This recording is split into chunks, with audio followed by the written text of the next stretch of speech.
All right, how's it going? Camel, say something for me so I know that the stupid thing's working.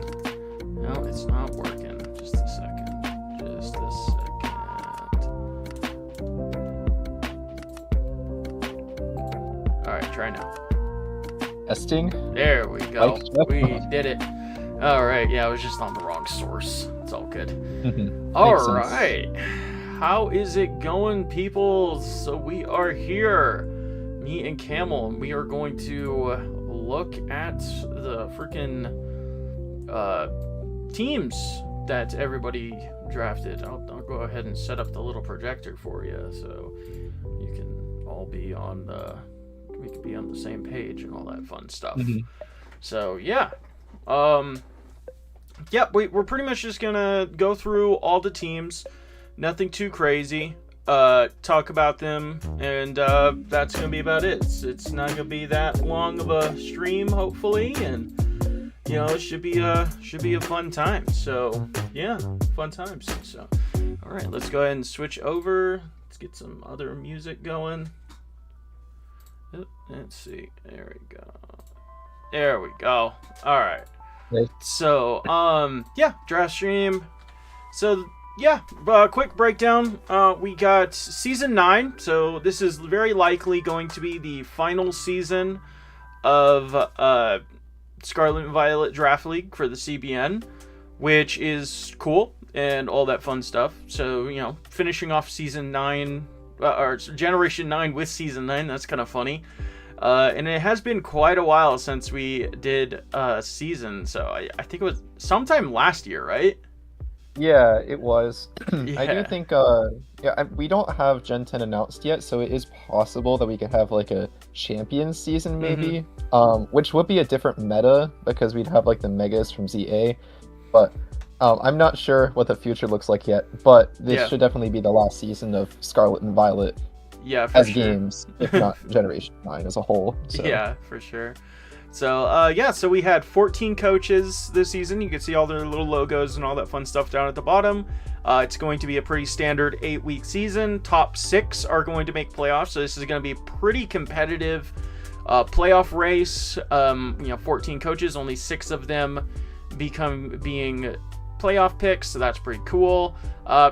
We have the 10 picks, which is kind of pretty standard for our league. I don't think we've really done more than 10 picks. Maybe that one season that we did singles. That yeah, maybe. Yeah, I don't really remember.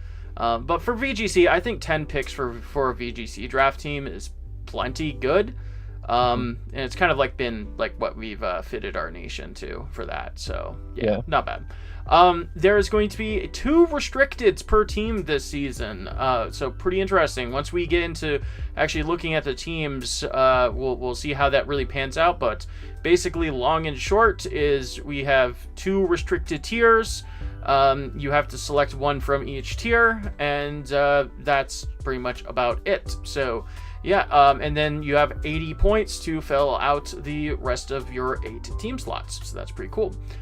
Just like last time that we did restricteds, they are not going to be allowed to Terra, but pretty much everything else in the standard tiers will be outside of, I think, pretty much just Terapagos. Yeah, I think that's the only one that we made the exception for, because, yeah, with Terra, it's kind of broken. Yeah, with Terra, it would be a restricted, but we can't have it Terra as a restricted because, you know, they're Terra banned, so... Yeah. And there wasn't really another option. Yeah, so, yeah, there wasn't really much other option, but it's fine. Terapagos is still a pretty decent Pokemon, as is. So, yeah, yeah, pretty much. Oh, that's pretty much quick overview. Got anything else, Camel, before we start getting into this?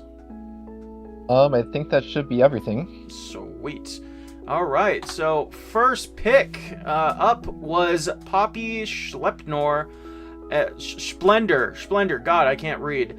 And the Motor City Meganium. So they ended up picking up for their Restricted Plus, which is that 2 distinction restricted, Koraidon with Walking Wake, Incineroar, Brute Bonnet, Kilowatt Roll, Grafaiai, Alcremie, Trevenant, Alola Golem, and then for their regular restricted, their R tier with Solgaleo. So a Sun team right here. What do you think, Camel? Yeah, I mean, you have your standard Sun picks with like the paradoxes of Walking Wake, Bonnet, and then Incineroar. Pretty common on Sun teams. Like, since there isn't another Fire type here, then it's nice for just like the boost on Flare Blitz. We've seen Incin on Koraidon teams a fair bit. Notably, Kilowatt is an interesting pick. It does provide some speed tier, but and it does have Weather Ball, of course, but it can't really go for Hurricanes because you're just gonna miss. So, and like you can technically go for like I'm pretty sure Grafaiai learns Rain Dance. So you could go for like a manual rain mode with like the Kilowatt and the Walking Wake, which would be funny, just to like, or. It is also kind of a tech where one of like the main ways to shut down Sun in draft is to bring a Prankstermon with Rain Dance, but the issue is that if you set up the Rain Dance, then Kilowatt could start clicking Hurricanes. So yeah, you know, there's some fun synergy there. Of course, you have the Harvest Trevenant as well. Solgaleo.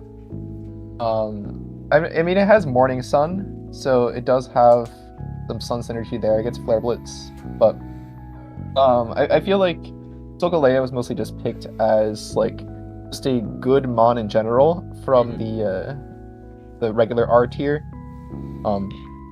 because there aren't really any like directly great Sun mons in that tier, I would say. But what do you think? Well, yeah, like you said with Kilowatt Roll, sure, it doesn't have the best Sun synergy, but it can set up a really fast Tailwind. I had it in a previous season, and I was actually planning on getting it this season. It was sniped from me like right before I was going to grab it, but yeah, it's still just a really good Pokemon, really fast. You know, it has, you know, the Volt Absorb, which doesn't really come into play too much here. It also doesn't really have like a great like Disc Quake combo you can maybe set up with it, but you know, it's fast Tailwind, hits pretty hard, it's not too bad. And for the rest of the Sun stuff, yeah, you pretty much said it. Koraidon plus Walking Wake is just devastatingly powerful. Brute Bonnet has some great synergy with that as well. Gives you a redirector, gives you something to kind of use in Trick Room and Spore and all that nonsense. And of course, like, Incineroar is just dumb. So like, yeah, we know that that's good. Yeah, it's Incineroar. It is expensive, but it is also worth it. So yeah, so very good. Yeah, there is a bit of a Trick Room mode here too, where you can go like your Trevenant and Bonnet kind of have a type overlap, but they both want to Terra, so it's not that big of a deal. And you know, obviously a Alolan Golem here. And then Alchemy, you have like this Scarf Decorate stuff. It is a little awkward again, where like, you know, Scarf Decorate doesn't like naturally outspeed the Koraidon, so you'd have to run a bit slower of a Koraidon. But if it's like a matchup where, you know, you don't need the full speed on Koraidon, then that can be quite helpful also. Yeah. Alchemy was something I was considering because something worth noting is that originally we had a grape juice as the 14th pick, where on wheel he took Darkrai Sableye, and that is a bit scary.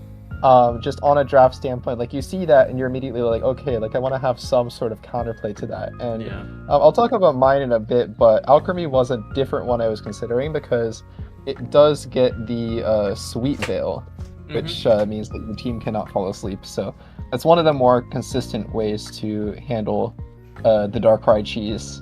Yeah, and as I did take Darkrai last season, I didn't have like the Gravity combo, like the Sableye combo rather, but you did have Iron I Leaf, did. so. I got pretty much completely walled by that Alcremie. So yeah, that's a great counter to that. But yeah, we'll see how that pans out. So all right, yeah, overall really cool team. Koraidon is incredibly strong, one of the top contenders in R+. It is also a new addition because we didn't allow it last time we did restricted, and I think that it is relatively fine now. So all right, overall, yeah, cool pick 1 team, and let's go ahead and move on to pick 2, which is going to be Archmite. So this originally was somebody else. I'll be honest, I don't remember who it was, and pretty much after the draft they kind of said, hey, I can't do it, and I handed the team to Archmite, and he made this. So yeah. Anyway, yeah. So it was Kerbex who was Kerbex. Yeah, there was. So yeah, that was that. So yeah. So R+, they ended up picking Calyrex Ice Rider, maybe the best freaking R+ on the board potentially. Definitely up there. And then Dialga, which is a restricted that I really like because I took that all the way to the finals of the last restricted season. I really enjoyed that Pokemon. That was a ton of fun. So yeah, in my opinion, Dialga has to be one of, if not the best restricted in the just regular R tier. So that was one that I was considering, but it did get taken. So so and then we got Ogerpon Wellspring, Pelipper with Jolteon, Primarina, Serena, Toxicroak, Morpeko, and then Dugong. So we've got a little mini rain kind of core going right here, which is not bad. It does give some protection to especially Calyrex Ice Rider. It's the fire moves aren't going to hit as hard. He doesn't have a Swift Swimmer though, which I would really like. I think somebody else might have taken Basculete. I don't remember. We'll see here in a little bit. I don't think so, but what's that? I'm sorry? No, somebody did take Basculegion. Oh, okay. But that is gone. I think Barrascuda is still on the board. Yeah, there's still definitely some Swift Swimmers on the board. I definitely would probably like to see a Swift Swimmer on this team, but Primarina in Rain and especially Ogerpon in Rain, like they both hit incredibly hard, so that's not half bad at all. And the Queenly Majesty protection from Serena is really cool. So you have some Trick Room counterplay options right here. Both, of course, Calyrex and Dialga can set up Trick Room. Outside of Calyrex, you don't really have a great Trick Room abuser, but you have some decent support to go along with it.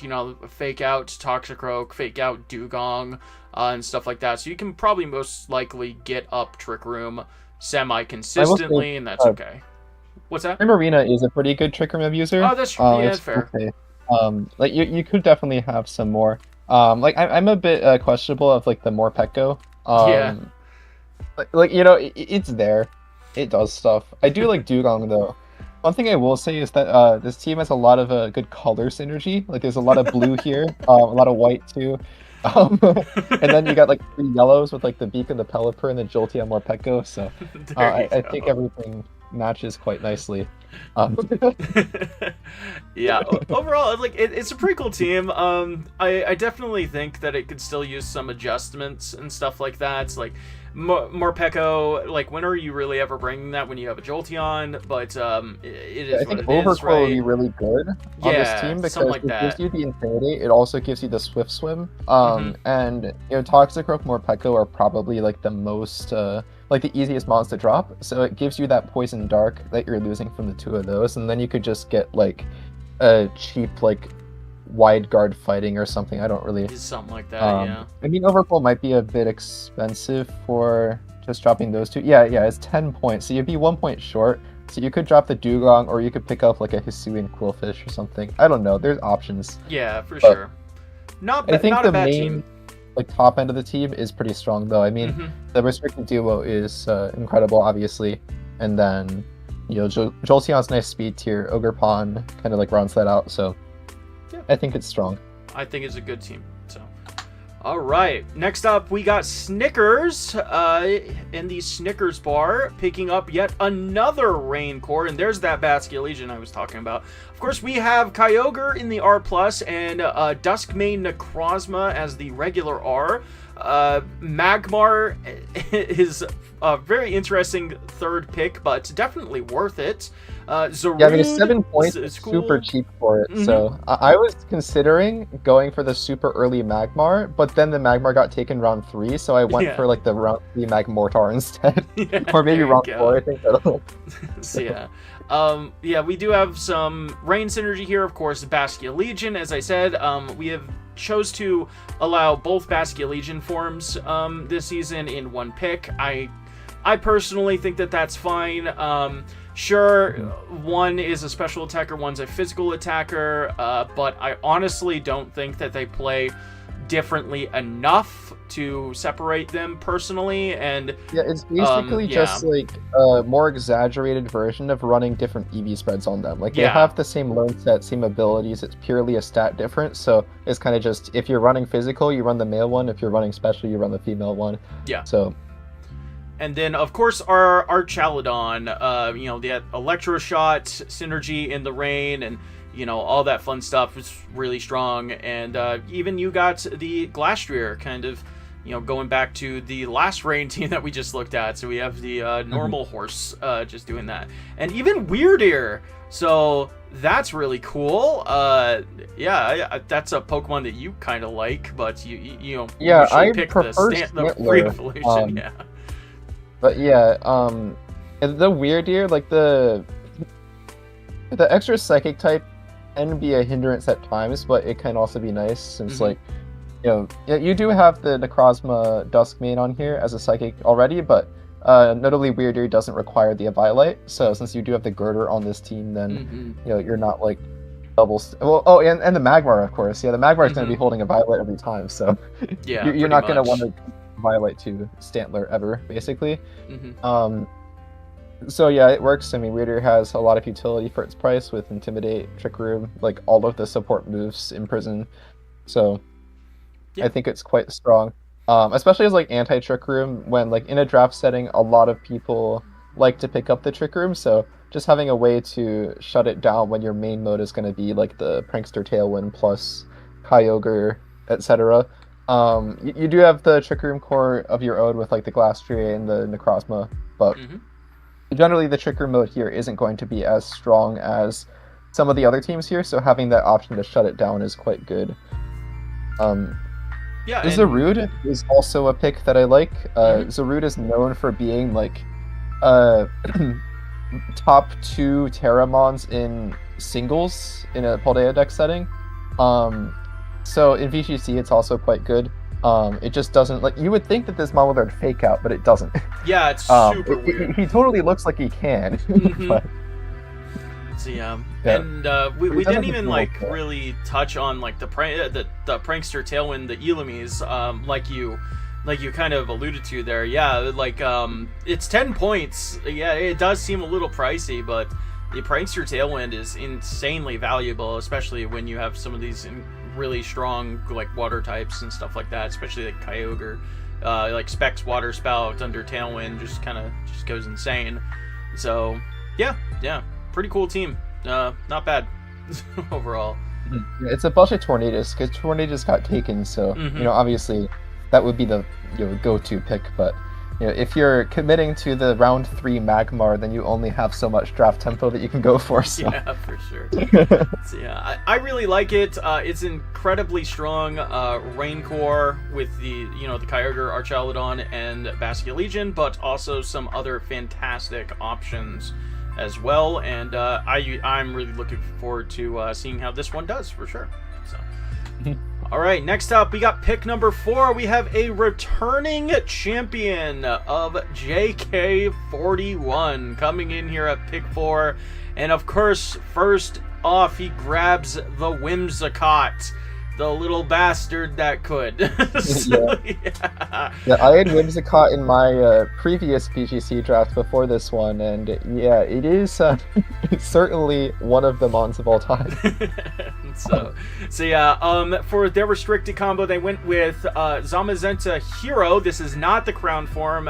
He cannot hold the Rusted Shield to change form, but that also means that he can hold any other item, so that's pretty cool.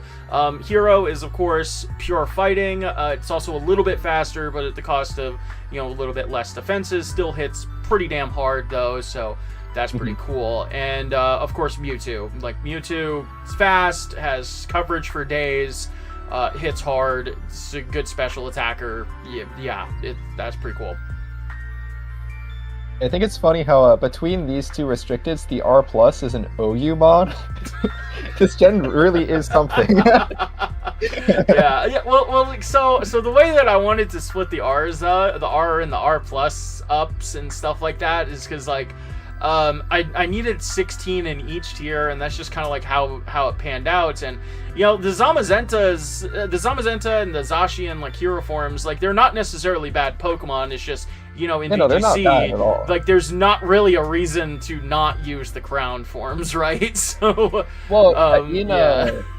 in regular VGC, it definitely makes sense to use the crown form. But in draft, I would argue that if I had to pick between two of them, I would pick the regular form because the item flexibility means a lot, especially when you don't have Terra flexibility. That is fair, where if you're picking crown, then your opponent knows like basically exactly what it's going to be doing every week.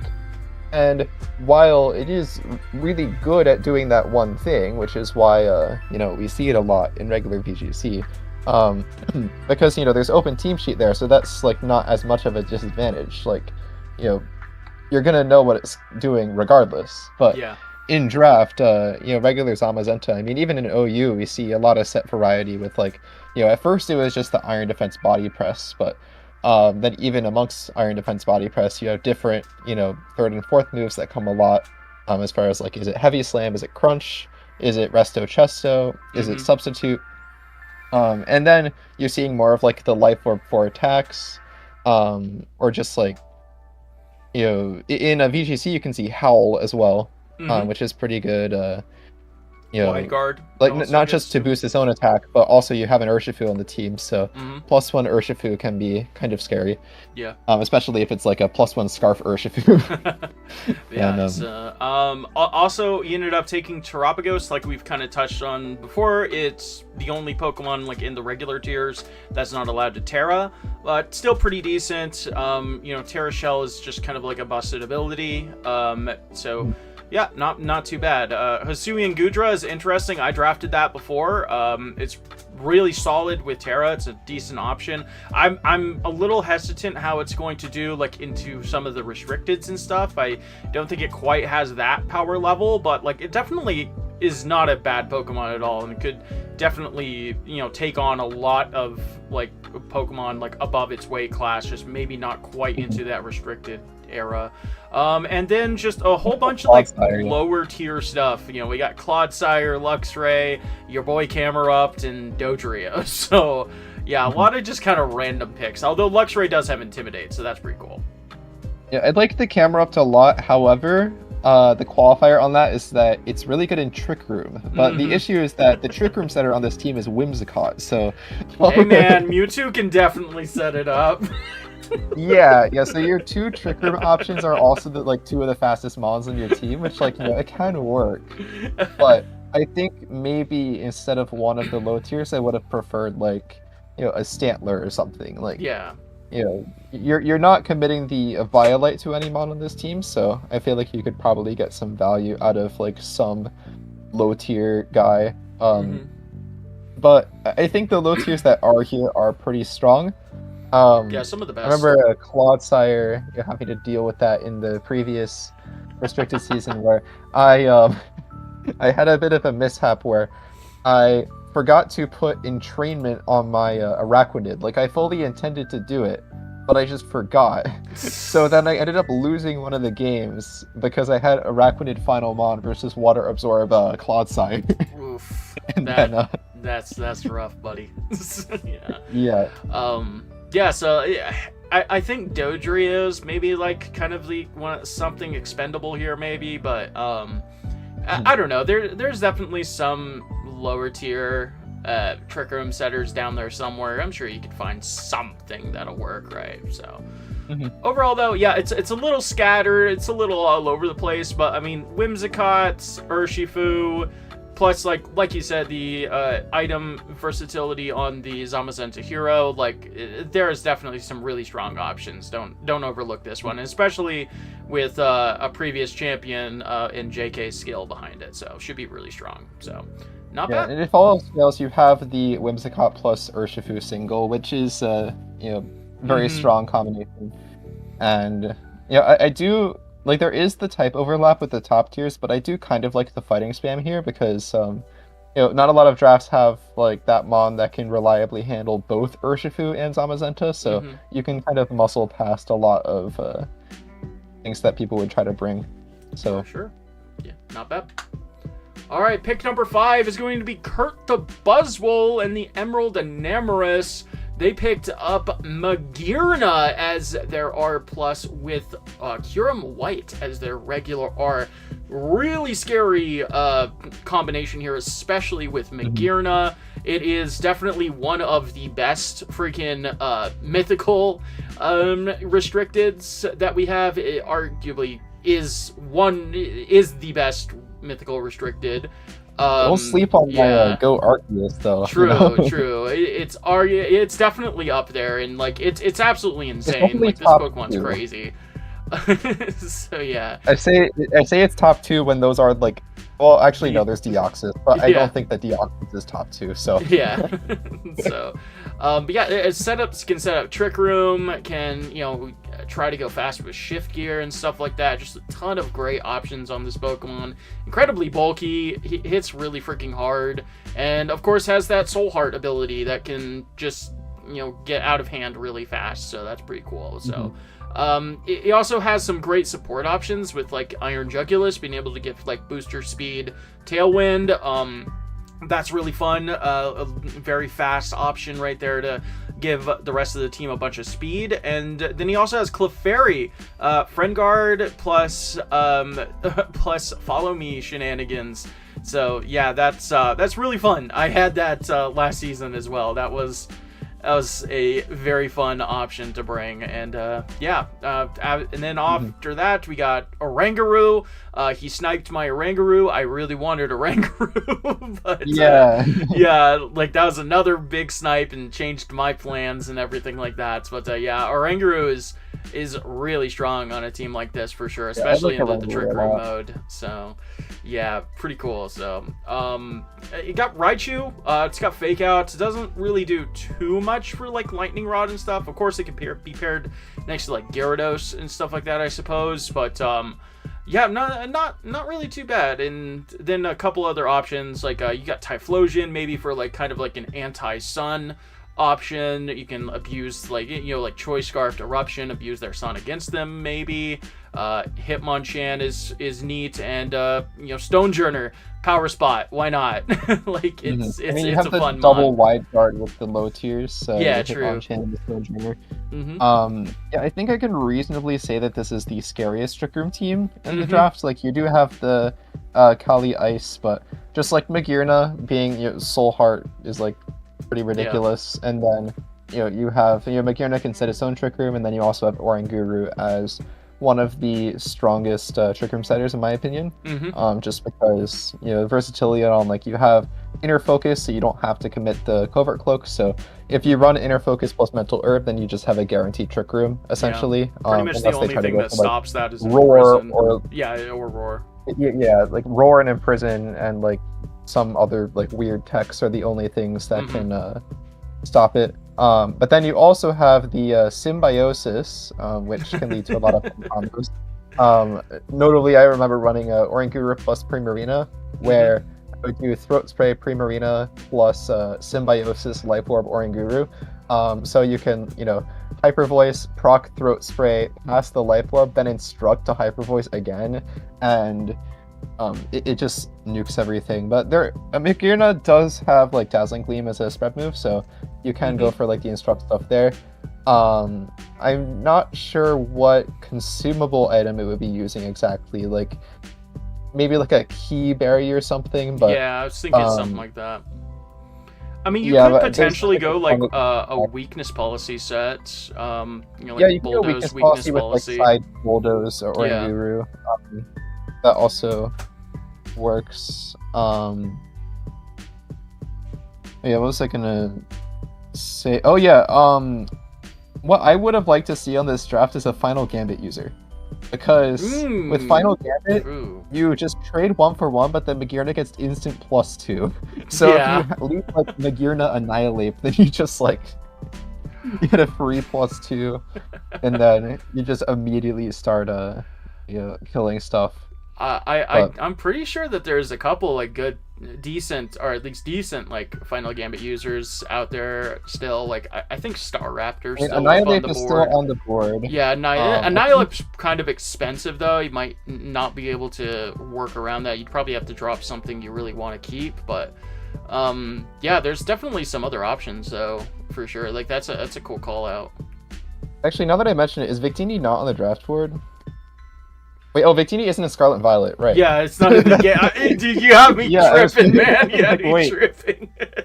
Yeah, because I'm thinking like, wait, where's Victini? That's like the Final Game pod, but no. Oh man, fun stuff. So yeah, overall, this is definitely has got the Trick Room stuff on lock. Kyurem White, I mean, it's kind of there. Yeah, I mean, you don't really have a snow setter here. I was thinking like even if you had. Like, I like the Oranguru a ton, but if you had, like, Slowking as your Trick Room setter, then you could go for the Chilly Reception to bring in the Kyurem. Yeah. Or, like, if you could just fit, like, an Abomasnow as a low tier or something, then that could work. But it doesn't need the Blizzard, or, of course, you could just go for raw Blizzards, but, you know that I would never do that, so... No. But yeah, I mean, it was probably just because like it was his last pick. He had to fill out the R. I don't think it was a bad option. It's probably one of the better R's there. So yeah, you can go for Gravity with Clefairy. So there you go. Hell yeah, it's a Gravity. Yeah, overall cool team. And then we got another cool team, another returning champion, and the man himself, the GOAT, Camel Convention. Look at him go. And you got a whole new logo and all that fun stuff. Look at you, so. Yes. Well, you put a space in my name. Blasphemy. It looks really weird, okay? I know it, it looks really weird, okay? Yeah, when all of the letters are capitalized, then I understand. Yeah. If they're not capitalized, it's just kind of how my formatting works. Yeah. But, so you picked up Arceus and Giratina for your restricted combo. God and Satan, so that's pretty fun. Great restricted combo. And then you also picked up my boy Crocodile. I absolutely love that Pokemon. It has such great roll compression in a team, and definitely one of my favorite mons there. Tinkaton's pretty cool, also some decent roll compression there. Thunderous for prankster shenanigans. You got Shadow Tag shenanigans with the Gothorita, the Follow Me stuff like you talked about, and of course the Rapid Strike Urshifu. So it's a very kind of balanced team overall, and I know you've used Giratina Origin in the past. Yeah, I honestly don't really remember what you did with it though. Season 2. It was that season where it didn't finish and then it turned into being on Showdown. Yeah. So then I turned into the tournament bracket, and then I got hacked somehow. I don't remember. Actually, I think what it was is that I made a slight misplay and then got punished for it with a crit or something. I don't know. Yeah, I know. I enjoyed using Giratina a lot back then. It was the soul restricted. Of course, the main issue was the lack of the item slot. But back then I picked it up because it is actually quite strong into most of the other top restricteds that you'll see. Notably it resists water, it resists fire, it's immune to ground, so it beats the weather duo. You have the ghost stab plus shadow sneak, which is good into Lunala Dawnwings if they get trick room up. Poltergeist is just strong in general. It's immune to Zamazenta. Koraidon can hit it with Scale Shot, but it often doesn't want to have to run the loaded dice, and even then I can just bulk out the Giratina so it doesn't die. Shadow Sneak kills Flutter Mane Deoxys, so it's really strong anti-meta, and because it's not the only restricted here, then I think not having a flexible item slot is fine when I also have Arceus, which is the most flexible restricted. My guy learns all of the moves. Yeah. Something that we do have to note with Arceus.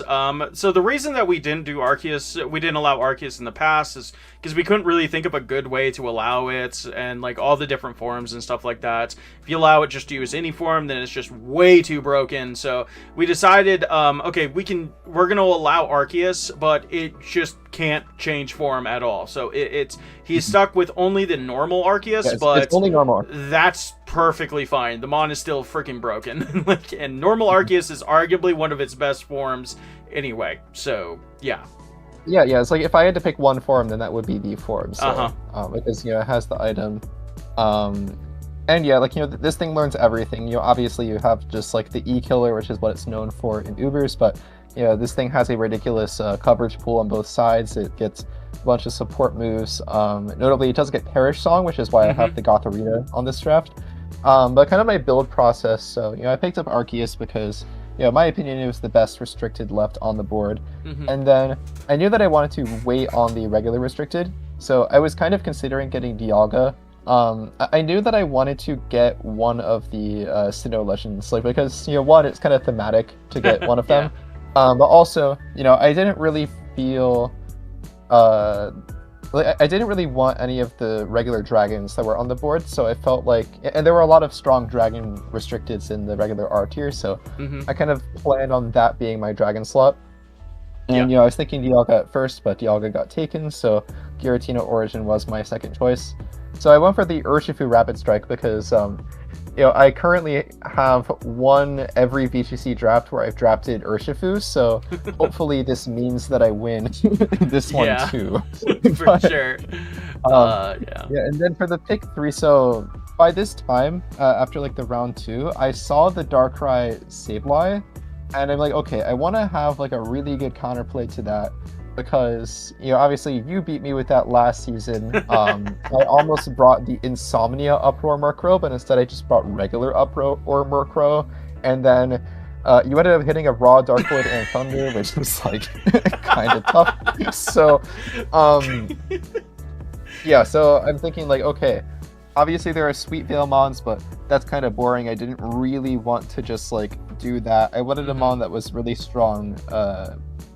Outside of that, and also something that they might not see coming. So that's why I got the Thundurus, because you can go for Prankster Electric Terrain to turn off the sleep, and normally Thundurus itself is flying, so it's not protected by the terrain, but if they set Gravity, then suddenly I'm grounded, so I don't have to use Iron Ball Thundurus or something like that. Yeah, same thing with Giratina so I knew, as well. So the Levitate. Yeah, so I knew just off the rip that I wanted the Thundurus, but I also saw that it was 17 points, which is kind of overpriced in my opinion. So I'm thinking likely nobody's drafting this as their top tier, because it's only 80 point total. So most people wouldn't think that that's worth the investment. So I decided to just early go for the best value picks that I could find, and I saw the Crocodile in 13 points. So I'm this guy's awesome. 13 points is such a great deal for all of the stuff that Crocodile provides, and it's a really strong Disquake combo with Thundurus. So it's almost like Landorus Therian, which was the OG Disquake, the double genies. But I got the Crook, and then I got the Magmortar for the Follow Me, because the Magmar got taken round 3. And then I just decided to pick up Thundurus round 5 to secure it, because I felt the rest of my draft was not gonna get sniped at that point. And thankfully I did get the Gotharita for the Perish Shop combo. Tinkaton just gives me another fake out user, plus fills out the rest of the types, and then Giratina I mentioned. Florigato is just like, of course I needed 2 1-pointers because I had 2 points left. Florigato gives me a grass type, it gives me ally switch. Its stats are pretty strong as far as NFEs go. Protean is kind of nice. And then Alolan Graveler, I don't know if I'm going to bring this thing, but at least they have to think about Magnet Pull on prep. Like, I also have a Gotharita, which is, like, just better, but it's something, okay? It gives me Wide Guard. I can bring it for Wide Guard. There you go. It's something at least, so yeah. Overall, really good team. Arceus, I'm really looking forward to seeing how that goes. I'm glad that we finally just decided, you know what, screw it, we're gonna allow it anyway, and just with that restriction on it. So I think that's the right way to do Arceus in my opinion. So all right, great team. And then we get to move on to my team. So this is, I was pick 7. Of course, I'm gonna have a video out. I actually kind of went out at the exact same time as this one. So if you want like my full thoughts and all that fun stuff, you can go ahead and check that out. But pretty much I got like the Rayquaza and Lunala core. I really wanted to use Lunala last time we did restricted, and it was sniped literally the pick right before me. So I didn't get the chance, and pretty much any other time that I've had the chance to play with restricteds, I've never gotten the chance to get Lunala. So finally, I got my chance with it, and I'm really happy. And so I knew at pick 7 I wasn't going to be getting any of the top tier restricteds, so I was fine waiting a little bit. And I was just really happy that Lunala waited around for me. So, and then of course Rayquaza, really strong, pairs of course really well with Chien-Pao. The Dragonite plus Chien-Pao combo is really powerful, and Rayquaza can kind of do pretty much the same thing, Sword Stance, extreme speed and stuff. Can't Terra to do like the Terra normal extreme speed thing, but still strong. No Inner Focus and no Terra. So, but it does have a higher attack stat, and it does have base 150 special attack as well, so you can miss Draco Meteor.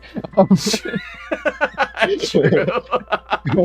So overall though, it's just a cool option. Then of course I have the Ursaluna option to set up the Trick Room and just kind of go to town. So this is pretty much like how I've always drafted for CBN, more or less. Is I'll have like the first 4, maybe 5 picks just be like my entire offensive core, and then I draft just the rest of the team to be support for those Pokemon. And I think I did pretty decent with, Hitmontop is my Intimidate, Fake Out, Wide Guard, all that shenanigans, coaching, Mach Punch, whatever. We got Follow Me on Fuzznuts, the freaking Furret. Frisk is also really good in VGC draft, because of course we don't have open team sheets, so just sending it out and learning 2 of your opponent's items right off the bat is actually great information gathering. So I do think maybe it's a little bit overpriced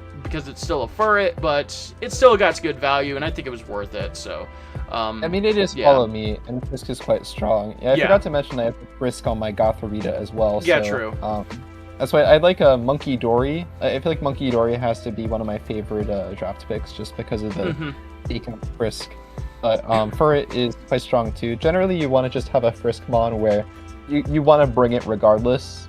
So I say something like Furret is maybe a little stronger than something like Hisui and Typhlosion, which you're not going to be bringing to every matchup. Not to say that you're going to be bringing Furret to every matchup, but it is at least, it provides something outside of Frisk. I think it's really cool. Also, Rabombi, fast Tailwind setter. Shield Dust is a great ability. I don't have to worry about Covert Cloak being on that, because I just have a built-in one. Also has Sweet Veil, which like spoiler alert for later, but the Darkrai combo is no longer in the draft anymore. But Yeah. if somebody ever I picks think a that lot up of again, people I still have that prepare for- option. So A lot of people prepare for the Darkrai, and now it's just gone. So. yeah, it's pretty funny actually. So in a way, A tragic thing about Rabambi though is that it did lose powder in Gen 8, so and speed swap. you can't go for powder. Oh, it lost speed swap as well. Yeah, it doesn't have speed swap anymore. It sucks. Swap Ursaluna. I know, no. right? I love speed swap. So yeah, that would have been awesome. So yeah, my one pointers, I'll be completely straight with you guys. Poltergeist was not supposed to be a one pointer. I forgot to change It's happened it. multiple seasons where it's been one This point, is and every time this you're is like the oh, third man, season in a row I keep Yeah. forgetting to change it. So I was like, well, fuck it. Nobody said anything, so sure, I'll Yeah. take the Poltergeist. So, but yeah, great Pokemon. Hospitality is kind of broken. Rage Powder can set up Trick Room. Is pretty much my only. It actually is my only Eviolite user, so it's never going to overlap an item with anybody. So that's great. It's just a really good Pokemon. It should not have been 1 point, but it is what it is. But also, I got my boy Cacturn, and I fucking Cacturn, love dude. Cacturn, dude. I drafted Cacturn the last season we did, restricted, and it popped the fuck off a couple weeks there. It was awesome. So, especially in the rain matchup, like, yeah, it just bodied the freaking Kyogre team that season. It was awesome. So yeah, yeah, pretty much the only Pokemon I'm not super high on is Uxie. I basically got it because I'm like, okay, well, it's levitate and it can set up Trick Room, so it's like Walmart Cresselia, but it's actually even worse than that. So yeah, I don't know. Yeah, so I mean, it has some stuff. It has Encore. I guess it has screens. It has Memento, so it can kill itself, so you can switch in an actually good mon. There you go. But yeah, you can do like trick stuff with it. I guess it has Ally Switch, so it's like you got like Imprison. It has some tools. Actually, you got the Wonder Room. That's what you really have to click with it. Actually, with Cacturn, question: have you ever run Cotton Spore on it? Because I feel like Cotton Spore is a pretty funny tech that not a lot of things get, and I feel like Cacturn is probably the only Pokemon you would actually run it on, because Whimsicott and Jumpluff are just gonna set Tailwind. Yeah. And the other option is Ampharos, which is like not a real mon, so I never got the chance to do that last season. I think I only the last time I did it, like I only brought it to like I think 2 games, and it did really well, just like offensive those 2 games, because I got to use it under Trick Room and stuff. But yeah, definitely a cool option for sure. So also, spoiler alert for Uxie, y'all can see later eventually whenever I get to week 2, but I have actually dropped it already. So I caught do a spoiler for what the mon is, or go ahead, you can tell them. oh, it's Rabsca. Hell yeah! So I was too lazy to just change the freaking slide though, so it was already done. Yeah, but yeah, so fair. I picked up Rabsca. That's going to be on my team season for week 2 on. Long and short, it kind of does the same things Uxie does, but it also gets gravity. It gets telepathy, so it's not hurt by the earthquake, and of course, revival blessing bullshit. So that's gonna be fun. Yeah, because Uxie is known for being hurt by the earthquake, so Rabsca isn't.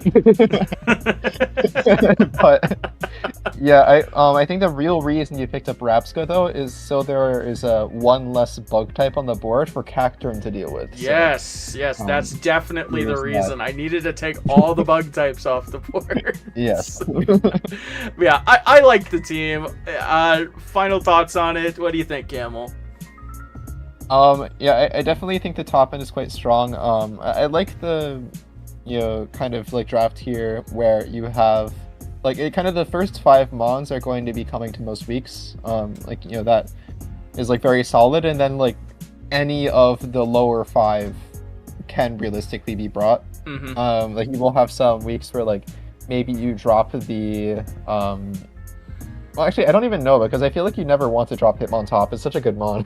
Yeah. yeah.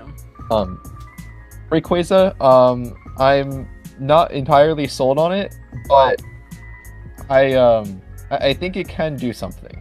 So I guess we will see. It does have a better speed tier than Dragonite, so yes, it has that going for it. Yes, it does. So, yeah, pretty cool team. So, next up though, we got Fisher Plays and the Gettysburg Gumshoes at pick number 8, and they picked up the restricted combination of Fluttermane. That's not a restricted, but it is this time, and Palkia Origin. So, pretty much last time we did restricteds, Fluttermane was in the normal pool and was allowed to Terra, and because of that, it effectively pretty much just outclassed all the other restricteds already. So it was the major problem. Fluttermane. I do feel like Eternatus was still, it did still feel like my restricted, just because I like Eternatus a lot. But I didn't want to just draft Eternatus every season that I play restricted, so yeah. And then Eternatus did go undrafted, which I feel is a crime, but yeah, but Fluttermane was pretty broken, so I do think that it is worth the restricted title. I might have put it in regular R, but it's good to see that it got drafted at R+, so yeah. And then there's Horse Palkia, which I think that Horse Palkia is very funny, so yeah. Glad that it got drafted. So yeah. Yeah, I also used Fluttermane that season, right? I had Fluttermane. Yeah, because we had the it was the two different pools. So yeah. So both of us used Fluttermane that season, and it severely overperformed, even more than you would kind of expect from Fluttermane, which was just kind of crazy. So I would agree. Maybe we should have put it in R, but nobody really said anything. So I'm just like, okay, cool, good enough. And yeah, I mean, the mon is still freaking crazy good. Like, it's still insanely good. So, yeah, it'll do just fine. And as for the rest of the team, we have Rillaboom, of course, one of the best Pokemon in the freaking VGC ever. Definitely up there in the Hall of Fame with freaking Incineroar and stuff like that. Fake Out, Grassy Terrain, Grassy Glide, good support for the rest of the team. Just overall fantastic Pokemon. So, Garganacl is picked up a lot of steam early on in the generation. Hasn't really done too much else, but I mean, it can still do the same stuff. Salt Cure is just kind of a broken move, so that's cool.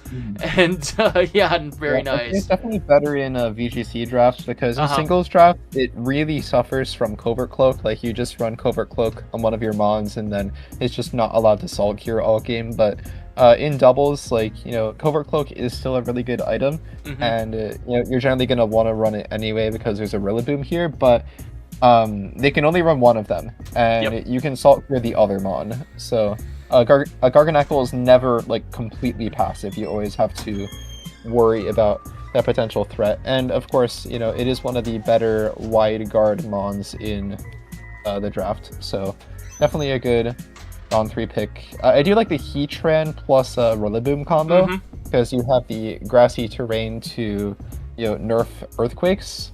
That being said, I don't love the Rillaboom plus Lander. I was about to touch on that too. Lander isn't like completely reliant on Earthquake. Like, you can go for like the Stomping Tantrum, which you oftentimes want to do that anyway, because Earthquake is a spread move and you don't always want to hit your partner with it. It does also get the Earth power to go special, because it has base 105 special attack. But you do have like kind of a Lando T Earthquake spam mode where you run Lando T and Palkia Origin, because Palkia Origin does have the telepathy, and it does also learn gravity, I think. Let me double check. I think so. Yeah, it does learn gravity. It does. So, okay. So if you're up against a like a Levitate or Flying Mon that is like not weak to, that would be weak to ground if you set gravity up, then you can go for that. So yeah, I think that that's a pretty nice combo. So you can kind of just run it where like if you're doing the EQ Lando, then you just have Rillaboom in the back, or you just don't bring Rillaboom to that game. But yeah, I like I like some of the low tiers. I like Mabostiff. It gives you the Intimidate. You Mm-hmm. have double Intimidate with the NOT. Toxapex, I'm not really sure about. It can Like, wide guard. it's another yeah, it's another wide guard mon, but you have the Garganical, so it's like I'm not sure when Pex is ever gonna be more viable than Yeah. Garganical as far as wide guard goes. I mean, it does resist Kyogre, but you're also weak to Thunder, and you Yeah. are basically never using Terrestrialization on your Toxapex. So, and then Squawkabilly, like Triple Intimidate. I feel like you maybe don't need 3, but I guess you can run Guts Facade and pretend that it's Ursaluna. There you go. Hey, but he can use all of them, man. He can use all the Yeah, squawks. true. You have all of the colors. And then Komala is here. Yes. I like Komala a lot as a singles low tier because Rapid Spin, but Yes. hazards aren't really a thing here. So it is immune to status though, so Mhm. you know it can do something. It's kind of missing like good like normal move to click because there's no return in Scarlet and Violet, but I guess you can go for the sleep talk last resort and just like gamble on who it targets. So There you go. Yeah. Overall, though, I really like the top end of this team. Like, I would not be surprised if pretty much every week they just brought, you know, like their top 6, and I mean, you could probably just get it done with that like every single week. But Yeah. the lower tiers, Maybe especially even Mabostiff. Mabostiff. Yeah, I was about to say, like, I really like Mabostiff. I think that it's actually kind of a little bit of a slept-on mon. You know, it has like some other good options. I feel like the last 3 could be more efficient. Like you could just draft like 2 1-pointers and then a 7-pointer or something. Like if you're like actually gonna bring the 7-pointer, I see myself ever bringing Komala, Toxapex, or Squawkabilly. I do feel like like the top end is strong enough that it doesn't matter, but it's better to have some like at least on prep. It's like you know I feel like your opponent's more likely to consider a 7-pointer coming than any of these. So Yep. But overall, it's a good team. Yeah, I like it. I like it for sure. All right, pick number 9. We have new in the Brooklyn Paradox. They did change their name. I think it was like Hisuian Psy Spammers now. But I already made the slide, so yeah. So they got the restricted combo of Dialga Origin and Deoxys, and as you can see there, they can use any of the Deoxys forms. So I am still on the fence with this decision. 3 freaking seasons later, and like it. Oh, I think it's fine. I do think that it is fine. Like too strong. Yeah, because like you can't really split up the Deoxyses because then they just have like almost no value. So I think that this is like pretty much the only way that you can actually make Deoxys have value. Because like, let's be real, nobody's freaking drafting Deoxys Defense as a restricted. If you put it into the lower tiers, like into the regular points and stuff, like maybe somebody will draft it, but it'll have to probably be like maybe 16 points or so, maybe. I don't know, but It's cheaper probably for DOD, but the issue is that the other ones, they would just be the most R tiers. Like they wouldn't get drafted. I think that this is definitely a way more fun way to do it. Sure. Because and kind of like how you talked about with Baskia Legion, it's very similar to just like more exaggerated EV spreads, more or less than anything. Like, you know, except this is super exaggerated, insanely exaggerated. Yeah, it takes that to the next step for sure. But like, yeah, it's still really cool. So, and I'm really interested to see like what forms they actually bring each week. So that'd be really I think fun. ultimately it's probably going to be attack most of the time, just as like that's generally seen as the best form. Like Deoxys speed, like the speed is usually a bit overkill. You could bring it as like a screen setter 1 week or something, or like if you need to like outspeed something under Tailwind and Dio attack just like isn't fast enough. Yeah. Those are like the 2 instances that you would realistically bring it. Deoxys normal probably isn't being brought unless there's like a very specific priority move that you need to survive, and they have some sort of anti-terrain. Like if it's like versus Rillaboom, and you want to bring Grassy Seed to live a Grassy Glide. That's like the only situation I can see, because you do have the anti-priority with that Indeedee there.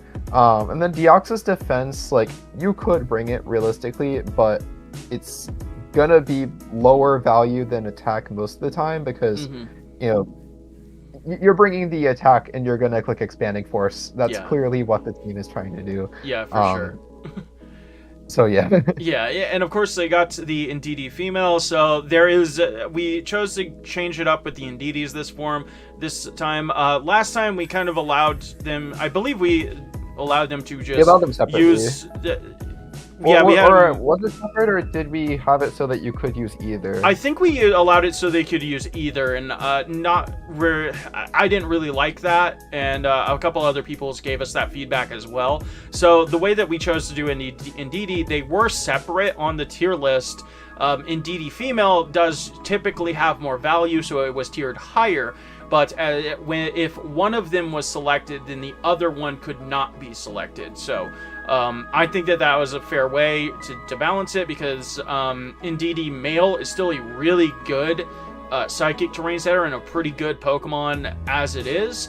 And it just kind of like opens up more options for people, because like then we don't have to deal with multiple size spam teams in the same draft, and that's just kind of annoying, more or less, than anything. And I know, like, we've already kind of seen, like, we have 2 like rain teams, we have 2 sun teams and stuff like that, and I get that. That's gonna happen. But yeah, like, it's not like you're gonna teleport off the board if Kyogre gets drafted. Yeah, exactly. Like, you know, I felt like that this was a fair decision to make. And there's that. Also, got Chi-Yu with it, so that's kind of disgusting. Chi-Yu next to, like, size spamming Deoxys attack is fucking insane. So, like, that's fine. So... I'll continue to remember how the previous restricted season, the reason why I lost was because in week 8 they brought Swagger Chi-Yu I remember this! and I hit myself in confusion. And because I lost the week 8, then that changed the seeding so that I had to play Kali Ice round 1 with my Eternatus draft instead of the other matchup, which was really good for me. So every time I see that Chi-Yu, like, I'm always gonna have Swagger in the back of my mind. It's like... Oh, dude, he was so mad. He was so fucking mad. Yeah, with this team, you can run the Swagger Chi-Yu plus Mirror Herb Halucha, which at least makes a little more sense than Tornadus. Oh, that was a good time. So yeah, so yeah, like you said, with the Halucha, can go with like the psychic terrain with unburdened stuff. So that's pretty cool. We got Pachirisu for Mirror Herb. Mirror Herb is definitely Mirror Herb, definitely, yeah, for sure. And then we got Pachirisu for some more follow me action and stuff. Really good Pokemon there. Definitely a slept on Mon. Fazandipity exists. I don't really know what it's doing on this team. Considering the Fazandipity, but then I was looking at what it gets, and like, okay, like it gets Tailwind.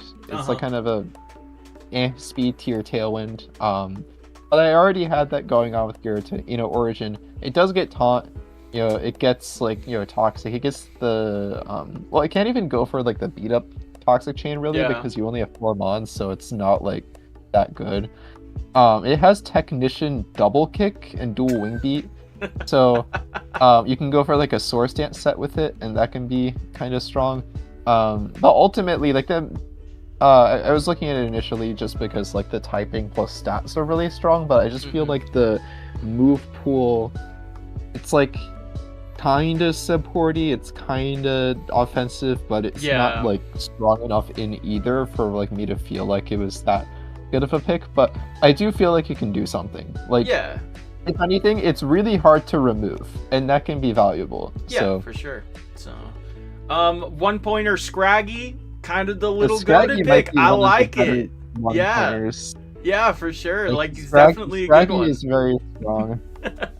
Like, people forget that Scraggy has base 75 attack. Like, that's not nothing. And Stab Foul Play is still really good too. Yeah, like, Stab Foul Play Fake has Out. it's really slow. Like, you have like the fake out coaching helping hand encore for like pretty good support. You can even run snarl on it, like pretty good. Pretty cool bond. Dialga Origin, I of course I'm not as high on that as regular Dialga. Since you are locked into holding the item to retain the form, but wait, you gotta hear me out. It has 20 extra special defense. Oh, right. Whoa. Yeah. Yeah. I mean, like, the mon's not bad at all. Like, it really isn't. He can still do all the same things Dialga does, but... Yeah, it's like the Dialga that you draft because you didn't want to draft the regular Dialga early enough to secure it. Yeah, so like, it's not bad. Yeah, it should be alright, though. Bastiodon is there. I mean, it gets wide guard. That's something. That's pretty cool. I think that's the only reason why it's here. Yeah, pretty much. That's not a bad reason for it to be here. Not at all. So, overall, really cool team. The top end, the size spam stuff is disgusting. That's just gonna be so fun to fight. I can tell you. Oh my god. And so this should be an interesting one for sure. Side defog. Yeah, true. Oh dear God! So is there even any laws that can do that in Gen 9? Wait, there's not. I don't think so. No. Wait, so it's just Talonflame line that can do it. Hell yeah! Here you go, guys. Talonflame stonks. What up? Yeah, gotta get that Fletchender. There you go. With a side prankster default. Or side priority default, because it's not actually prankster, but... There you go. Same thing. So, not bad. Yeah, this should be very interesting to see, too. So... Alright, pick number 10, we have Xerascati in the Indiana Ogerpon picking up the restricted combo of the Ho-Oh and Dawnwings Necrozma. Very cool. Plus, of course, the mascot pick in the Cornerstone Ogerpon, which is my favorite Ogerpon, so that's pretty sweet. And even the Sand Core of the Excadrill and the Tyranitar. Yeah, I kind of like this team. I can't deny. I really like it. Yeah, this was my week 1. Mag Cargo is a threat. Thankfully, it did not come. So there is something I want to say. I know it's a bit of a spoiler for week 1, and I will be posting a video for it. But I was sleeping on Ho-Oh, right? Because you've seen Ho-Oh quite a bit in, just like regular VTC, as like the secondary restricted. But the main thing is that, like, you have the Terra in order to Terra out of, like, your rock weakness, and, just, like, the Terra is quite strong on Ho-Oh defensively, and notably, it was, like, you're secondary restricted to, something like the Lunala, so, like, it makes sense to see the, Necrozma Dawnwings on here, but I just felt like without Terra, it wasn't strong enough. And I just kind of loaded up on rock coverage for the week. And then, game 1, I'm like, okay, I'm going to lead with Rock Slide Crocodile. It's Discharge Thunderous, and if the Ho-Oh's there, then I just, click my moves and it dies. However, it proceeded to dodge the Rock Slide turn 1, and then get Tailwind up, and then proceed to hit every burn off Sacred Fire the entire set, except for one that didn't matter at the end of game 2. Damn! And I'm like, dude, this Ho-Oh is insane. Like, Rock Slide dodged into... it didn't even miss a Sacred Fire either. I'm like, man, Ho-Oh might be the GOAT. I shouldn't have slept on it. Yeah, I do think that people kind of sleep on Ho-Oh a lot. Like, it is, I can't deny it is probably one of the weaker R pluses we had up there, but it's definitely better than pretty much everything else that was in R. So I still think it's justifiable that it was there. And I mean, the Mon is just really strong if it can get up and doing what it needs to do. Like, yeah, it's not the fastest, but it still hits hard as hell, and it's really freaking bulky, especially on the special side. So I mean, if you can dodge the Rock Slide and get Tailwind up, I mean, like, your speed doesn't matter anymore. Yeah, it doesn't even matter. Yeah, just dodge, dummy. Come on. Yeah. Just bring that Bright Powder Ho-Oh. Exactly. It was the clone, I think. I don't know. Clear Amulet is pretty strong on Ho-Oh. Yeah, for sure. So yeah, the Sand Core is really fun. There's pretty much only that synergy with Excadrill and Tyranitar, maybe a little bit with, of course, the Ogremon Cornerstone getting that special defense boost. But not much else does that. But I mean, that's still a really strong core right there. Excadrill is just still insanely strong, plus Sand Rush and everything, so it's fast. So that's really cool. Iron Valiant has just so many options with like a booster energy set and stuff. You can be cringe and go for hypnosis if you want and stuff. But yeah, it's a cool option. Like I definitely think that one's a little bit slept on. Honestly, it's probably a little bit under tiered in my opinion, but it is what it is. So yeah, there's that. So something that I wish was that Magcargo got Weather Ball, because then you could bring the Magcargo in Sand and then have the 100 base power special Rock Stab. There you go. But sadly, Magcargo is too powerful, and he would have been banned if he had Weather Ball. Oh, definitely, of course. Yeah, we can't allow that monster on the field, for sure. So, yeah, but I don't think that there's any Weather Ball mon on this team, so it is just the Excadrill, and then technically the two other rock types that benefit. It does also break Sashes, which I think is pretty solid on this team, because there's not really mon that wants to run Focus Sash besides the Excadrill. Sceptile might want to run it at some points, but Excadrill is your main Sash mon, and you have Ogrepon Cornerstone, which has a built-in Sash, but that's also rock type, so it doesn't take the Sand Chip. Yeah. But then against opposing teams, it kind of limits what they want to bring Sash on, because you're just gonna get Sand Chipped. So notably, I brought Sash on my Crook because normally I could have brought Sash on the Urshifu or something, but it wouldn't have been that useful if Tyranitar was brought to the game. So yep. That is kind of a nice thing about Sand, which you don't get with Hail anymore because now it's Snow. So yeah. Yep, the freaking uprising for Hail. Bring Hail back. Fuck Snow. So yeah, I feel like you could have at least just just add the defense boost part of it. Yeah. Do the buffeting. Yeah. Just add, because Sand has both. Sand has the chip and the spit up boost. So why not just make them, just keep them as counterparts. Just give the defense boost.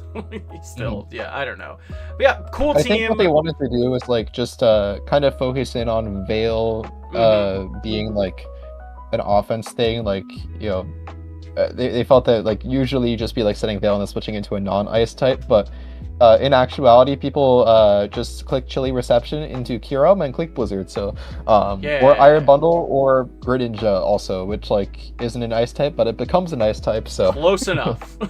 So yeah.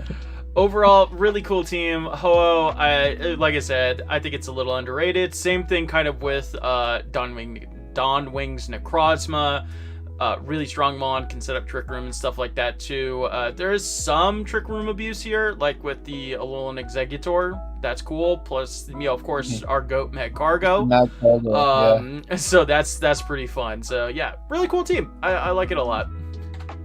All right, next up is going to be the End in the Sydney Salamence, and they picked up the restricted combo of Lugia and Groudon. So of course, Groudon, insanely strong, gives the Sun option to his whole team and stuff like that, and just one of the best restricteds on the board, period. And Lugia, it's kind of there. Yeah, I actually it's think not Lugia bad. Is pretty strong. I would say it has the multi-scale and it has really good stats. It's super hard to remove. Yeah. And it is quite versatile also. You have setup options on both sides with you have Calm Mind, and then you also have Curse.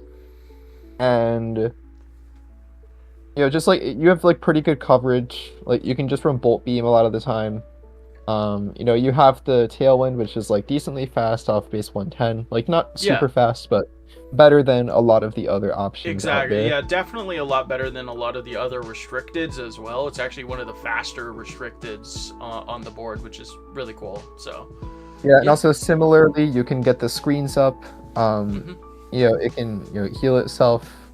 It doesn't get Thunder Wave, which like if it did get Thunder Wave, I feel like you could just click that and scam people. But thankfully, it doesn't. So So, yeah. and it does get imprisoned, but it doesn't get Trick Room. Yeah. So like Yeah, you that's a can little imprison away unfortunate. people's protects and stuff, but Hmm. or you can imprison Tailwind if they have a Tailwind setter that's slower than you, but Yeah. some. They also picked up Raging Bolt. I actually watched their draft analysis, and they kind of like had like a pretty interesting say like Raging Bolt's kind of like considered a restricted without being a restricted. In a way, I can kind of see it for sure. I do think that we kind of under tiered Raging Bolts. It was just kind of like placed there because whenever we originally did the last restricted season, we just kind of copied that tier list from this. It was really new, so we didn't really know what was going on with it. And yeah, the Raging Bolt probably definitely should have been tiered a little bit higher, at least like maybe 19 or so. But it's here now, and 17 points. He's still really freaking insanely good Pokemon. Like, of course, has the great synergy with Groudon, getting the Sun boost with Photosynthesis and the like. Really bulky, hits hard as hell. Thunderclap is a silly move and can even go with like some Trick Room shenanigans. He's got some Trick Room stuff going on there with like, Sinistcha being able to set up Trick Room. Yeah, Stantler, not bad. Yeah. Yeah, some really good stuff going.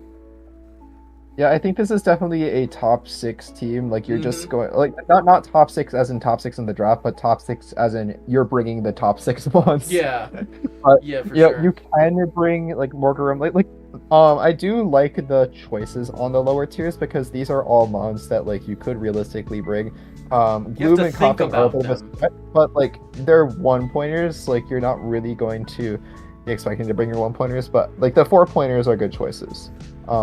Yeah, so yeah, this was I actually my week weird. one. This was actually my week one, and it was something that I had to kind of consider. I still had to consider those last 4 mons. Like, Morgrim can do the screens thing, Stantler can, be Trick Room stuff, like plus Intimidate and stuff. So that's actually a really solid Pokemon. Gloom can potentially outspeed some stuff in Sun and put it to sleep. I don't know. And, neutralizing gas from coughing. Like, it's not much you have to consider, especially the 1-pointers. But at least I had to, at least I thought about them, which is more than you could say for some 1-point stuff that you could see on the board, right? So that's pretty cool. So. Yeah. I think the main value in Gloom is that people look at it and assume that it gets Rage Powder, but they don't check the learn set. So they think about the Rage Powder, but it doesn't Yeah. actually learn it. Yeah. So. Yeah, and then the other top end stuff like Entei, really powerful Pokemon. Intimidate proof with inner focus and stuff is great, and of course Ursaluna Blood Moon. Yeah, really really strong Pokemon as well. So. Yeah, this overall, like you said, I do think that this is going to be kind of like a top 6 team. It could definitely realistically bring those 6 Pokemon every week and do just fine. But yeah, lower tiers are kind of cool, so not half bad. I like it a lot. Next up, we got Tony and the Moss Deep Meteorites picking up the restricted combo of Palkia and Zacian Crown. So we have our first Crown form right here with Zacian. Of course, this means that he is only allowed to hold the Rusted Sword. He cannot change up his items, and this Pokemon also cannot Terra. So kind of like what you were saying earlier with, when we were talking about Zamazenta, you more or less know what Zacian is going to be doing pretty much every week. It's going to be hitting stuff really hard with Behemoth Blade and missing freaking Play Rough. So, yeah. Yeah, like, Zacian kind of had, like, the biggest fall off out of any Pokemon ever this gen. Mm-hmm. But I will say that I prefer for Zamazenta, I prefer the regular form, but here I would say I prefer the crowned solely because Play Rough is such an awful move. And And if you bring like Zacian Hero, like that's your only stab, unless you Yeah. run special with Moonblast, in which Yeah. case your restricted is now clicking off a 80 base special attack stat, which is not ideal. And so at least like your Zacian Crown, like you are kind of reliant on the play rough, but your main stab is going to be that Behemoth Blade, and you can realistically just like go for Behemoth Blade in close combat Mm-hmm. and be fine with that. You do have extra coverage with like Wild Charge, Psychic Fangs. Like sometimes you could bring like an Ice Fang or a Trailblaze or a Fire Fang or just like it has some extra options, but it's mostly just like the close combat to hit the Steel types and the Wild Charge to hit Corviknight specifically. I don't think that there's a Corviknight here, but There's not, just no. like Corviknight is more of like a lifestyle and not a specific mon. So there's no Celesteela though. Celesteela is the other Corviknight. But Yeah. yeah, so you can go for like a Swords Dance with it. It does get the Howl also, but it's usually just gonna be 3 attacks plus Protect. Mm-hmm. It does also get Agility, which can be relevant. Mm-hmm.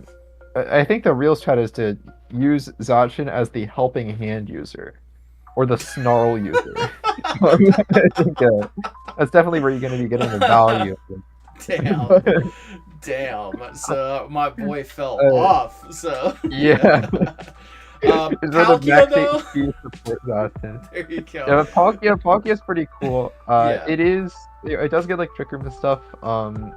I would say it's a bit worse at the Trick Room role than Dialga. Mm-hmm. Like they both kind of have that awkward speed tier of like 90, where they're like, if you run min speed, then they're a bit too fast for Trick Room, but like a lot of the time at least, unless you're playing into a team that like really needs that speed, if they're like going like Tailwind or whatever.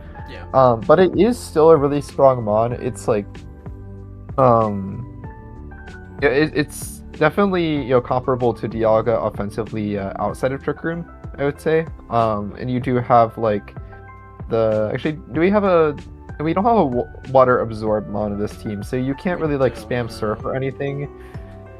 You're kind of reliant on like the Hydro Pump, which you know how I feel about Hydro Pump. Yeah, that is But kind of you one can thing that I technically go didn't for love about liquidation.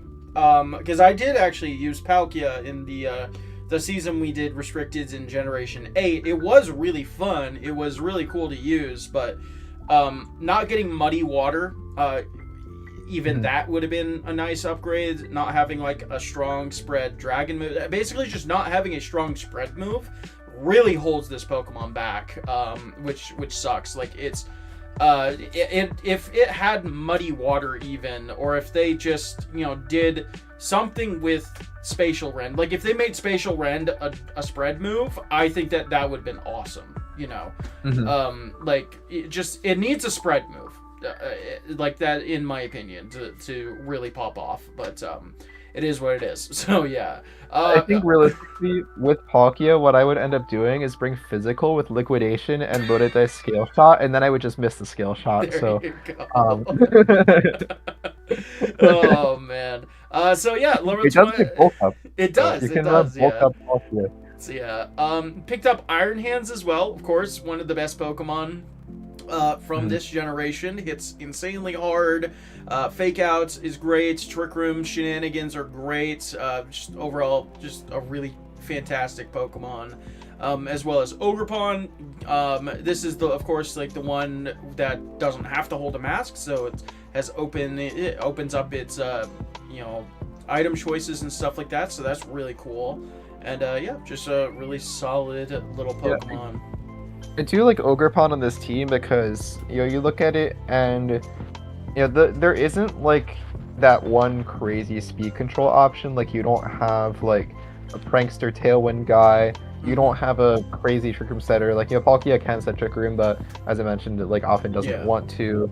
So it's kind of just like that Palkia Iron Hands as far as the Trick Room goes. I guess Rhydon counts. Yeah. And like you have prankster Riolu, but Riolu's main prankster option is just the coaching. Like it doesn't really that much disruption. Outside of like, I think it gets like actually what even Encore. does No, it doesn't even learn It doesn't even Encore. Encore. I know that honestly it does. don't know. All I've seen it Um, do is like prankster coaching. yeah, like Maybe coaching is basically copycat. only. Like yeah, the Yeah, no, copycat it does get copycat. shenanigans. Yeah. But I'm Yeah. just looking because I thought that it would have gotten some random move that you could use, but it's just the weathers, I think. Yeah, it's Rain Yeah. Dance and Sunday are like the only That's other something, I Prank suppose. Attack. But yeah, and then you have a Spathra, but that only really turns on like turn 2 with the speed boost. So as far as like immediate speed control, you're kind of lacking, which is why the Terra giving +1 speed on the Ogre Pawn is, pretty good. It would have been nice if Ogrepon did get like a bulldoze or something, like some way to lower speed, so that it can like support the rest of the team.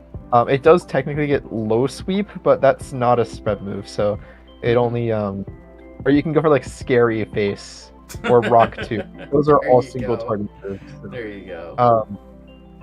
Yeah, and I don't think that you're running a Scary Face Ogrepon, but you could, Yeah, so. definitely could. So yeah, one Pokemon we haven't really touched on is Ditto. I'll be the first to admit I definitely under-tiered Ditto because this was a restricted season.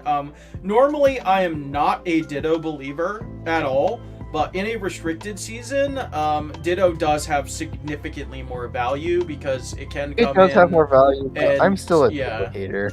I am a Ditto hater still. I do still think that we should have tiered it a little higher though because of the value it can get for stealing a restricted. 8 points would have been fine. I was thinking more like maybe 10. I wouldn't go higher than 8 points. I feel like Ditto gets over tiered most of the time, so but I do think that 6 is a bit low for it. Yeah. So also, of course, Ditto can Terra. So you can steal a restricted and Terra a restricted effectively. You can break the rules with Ditto, so that's pretty fun. So very neat. So also Hisuian Typhlosion, cool Pokemon. We have the same Frisk stuff that we talked about with like my Furret and stuff, but Eruption's cool. Can hit hard as hell. Although, what I will say is, why Terra a base 48 HP restricted when you can instead just Terra Goltris and then it's even stronger than a restricted? There you go. I do really like Goltris. That Pokemon is actually really fun to use. So. Yeah, Goltris was slept on for a lot of this gen, and then people realized that it's insane, and now we're seeing it in like OU tournaments quite frequently. So I love that. Yeah, it's really scary. Like, just having the, base 125. Wait, right, no, it doesn't have base 125 special attack. That's like regular Ultras. But it does have the base 125 special defense, which means that it's quite hard to remove. And the special attack kind of compounds once you have like the Berserk boost. Plus, like, normally you'd have to set like a nasty plot with it in singles, but you can even go for like weakness policy strats with just the agility, so you don't have to spend the time dual dancing. But if you have like Tailwind going, then you can go for the just the nasty plot, which is why like I would like to see, if I had to like add something to this draft, it would just be like another Tailwind setter that's a bit faster. Just because Galarian Moltres is the only Tailwind setter here, and it doesn't always want to be the one having to set Tailwind. It would rather be like just clicking Fiery Wrath or something. Yeah, I could probably like reorganize some of like these lower tier options. Like, I mean, Espathra, I mean, it's a Pokemon. It's not bad, but I feel like in VGC you kind of have to build a strategy around like Espathra, like do some of that opportunist stuff. And there just really isn't much here for that, but I would probably maybe try to reorganize it, try to get like a fast Tailwind setter. I'm pretty sure shit like Talonflame and stuff is still on the board, so you can maybe even do stuff like that. Espathra is a bird, but it does not learn Tailwind, so that is true. That is definitely true. So what I will say with the Espathra is like, I did see it pick up a bit because obviously Wolfie started playing draft again. He started a draft league and he did draft the Espathra. So of course whenever like it's like the Joey effect, where whenever Joey drops him on, everybody thinks it's broken, and we see that with like Espathra and like Trevenant and stuff, and Trevenant popped off during his season, kinda, but Espathra I felt was like kind of underpowered, just because like, but also I feel like it's even worse here because when he used it, it's like non-restricted season, like it didn't even have legendaries in it. It was just full like Reg H. But here, like it's a restricted season, so the power level on the Espathra itself is like not that high. So it's basically just clicking Lumina Crash into stuff, which does have synergy with Palkia and Goltris, but I wouldn't say like if this was like obviously Whimsicott is taken, but even like a Cottony or something, like if this was a Cottony. Then you'd have Prankster Tailwind plus Fake Tears, which is like basically the same thing that Espathra is doing. And it's like, I think Cottony's like 8 points or something. Yeah, Cottony's 8 points. It's there. It's definitely there. Cottony. Like you're overlapping grass with like Overpalm, but I don't think that's the worst thing. I mean, it's a Cottony. It's not a real grass type. It's just gonna hold Sash, and it's just gonna set up Tailwind. Yeah, it's either gonna hold the Sash or it's gonna hold the Violet. Yeah, for sure. So. Yeah, it definitely could use some tweaks, but I think it has a lot of potential. And Ditto is always kind of like an interesting wild card. I'm still not really a Ditto believer, but it's an interesting option nonetheless. So overall, cool team. Good. So the one thing I will say about Espathra is it does get Frisk, which is something. I completely forgot that it did that. So all right. Pick 13, we got J. Drew TV, and he picked up the restricted duo of Zekrom and Zamazenta Crown. So, yeah, we saw Zamazenta Hero earlier, so now we have the Crown form. Definitely one of the best restricteds in Standard BGC. Mostly, I do think that it definitely loses a lot of value in this format, though, because it can't Terra. Terra Zamazenta Crown in traditional VGC is really strong whenever it can Terra like maybe into like water, or like I've seen some like go Fairy or Ghost or something like that. Water's kind of like the big one, though it just gives it some good resistances and stuff. But yeah, like I mean the mod's still insanely good, so that's cool. Yeah, Zekrom was a interesting case where obviously it would normally be tiered as like an R++, but we didn't have that tier, so we just decided to ban the Zekrom kick, because obviously Zekrom kick is the main reason why it would be super broken. So with that move banned, then it's more reasonable. So Sure, why not? I'm not sure how much you know about Zekrom kick, but I'm sure others will know. Oh my god. Yeah, okay, Zekrom, it's cool. It's cool. It can hit hard as hell, so that's not bad. I like it. Of course, it's one of the... I would say it's probably one of the weaker restricteds in the R. Oh, no, I think he's really cool. He gets Bolt Strike. Honestly, I was thinking... So, for the whole, Victini thing, I was thinking, man, I'm gonna draft Zekrom plus Victini, and I'm gonna go for the Fusion Bolt, Fusion Flare combo, and then I'm like, wait, Victini's not in the game? There you go. I'm like, well, who am I gonna use? Smeargle? I'm not drafting Smeargle. There you go. Oh, man. So, yeah, for regular Pokemon here, we got Mew. Mew is awesome. I remember last time when we saw Mew was on your Dondozo team, and that shit was hilarious. So there's that. But of course, it has tons of other options. Did lose some this generation, of course. It did lose some really big ones. It lost Fake Out. Yeah. It lost all of its recovery. Yeah. Those are the notable ones. But it does have a lot of support still. Mm-hmm. It's kind of like Arceus, except I think it does get fewer options than Arceus does, but they get a lot of the same things. It doesn't get Perish Song though. It would be funny if you got Perish Song, but yeah, I do think it's quite strong still. 19 points is pretty expensive, but based on the versatility that it has, you can't really tier it any lower, I feel. Tornadus is also, like top 2, if not the best Tailwind setter. Depending on how you feel about Pretty Whimsicott. much the only Personally, competition I like is Whimsicott, Whimsicott, right? Yeah. but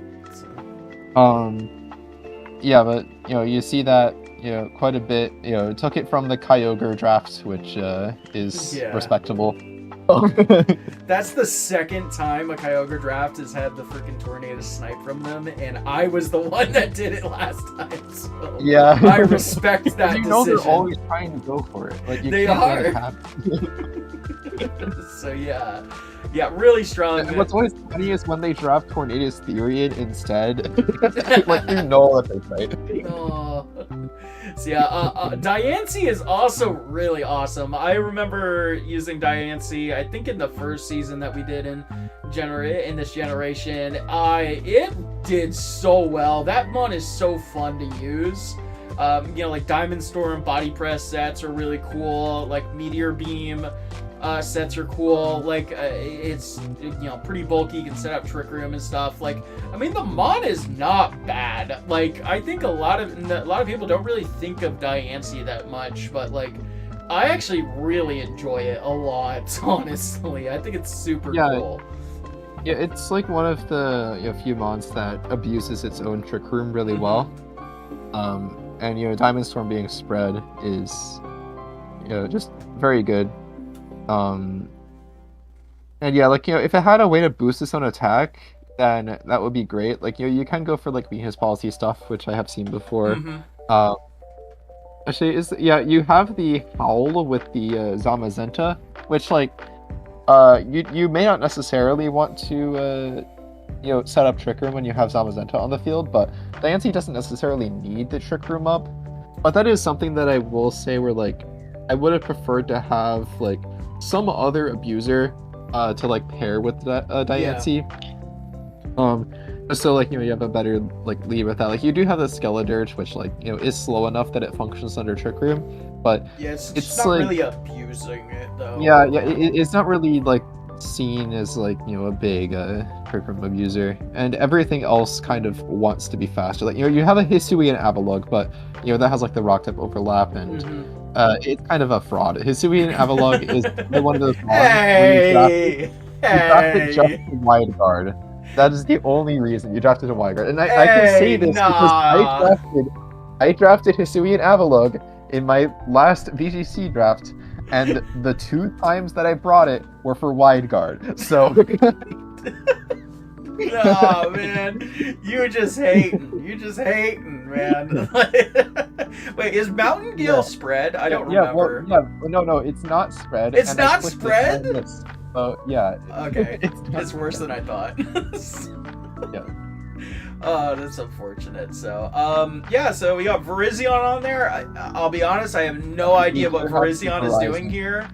I guess he needed a service provider, so sure, why not? Yeah. Yeah.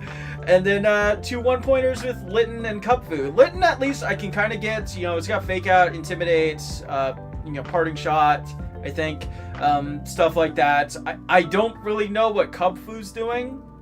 So you drafted the Cupfu because people will look at it and assume that it gets Unseen Fist and not actually check. Yeah. And then they'll click Fake Out into it and not realize that it has Inner Focus. Yeah. There you go. That's the winning one with the Cupfu. Yeah. Overall, this team is really cool. I really like the top end. I like the fast mode stuff. Like I said though, I would really like to see a Pokemon that can abuse the Trick Room alongside the Diancie though, because I think that could be a really nice mix-up that you bring into some people like for sure. So I don't really know what that would be. You'd probably definitely have to rearrange something with some of your other Pokemon. You could like drop the Virizion for something. I do kind of like Virizion just because it gives you like coaching into Zekrom. I guess. But you already have the Howl with the Zamazenta, exactly, so it's like super valuable. It gives you the taunt, but you have taunt on the Tornadus. So it has some overlap. Like, I feel like you could just get like either like a cheaper grass plus a more dedicated Trick Room guy, or you could go for. I mean, there aren't really that many grass type Trick Room users, so you probably would just like separate it instead of trying to. Yeah, I don't really know. I mean, is Trevenant drafted? Trevenant yes, was. it is. Yeah, it was on the Sunrift, yeah. Yeah. Or was it on this? It was on one I think of it was on the Koraidon team. Yeah, it was. So yeah. So yeah, I'm not sure like what's left on the draft board as far as Trick Move users, but I'm sure there's something there.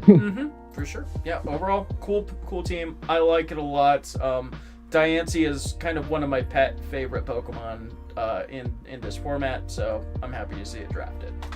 All right, the last team is going to be Mario EFG 12 and the Via Blanca Belly Gods. So just disclaimer, this was actually originally Grape Juice's team, but unfortunately he had to step down, and this was the team that was the freaking Darkrai Sableye combo BS.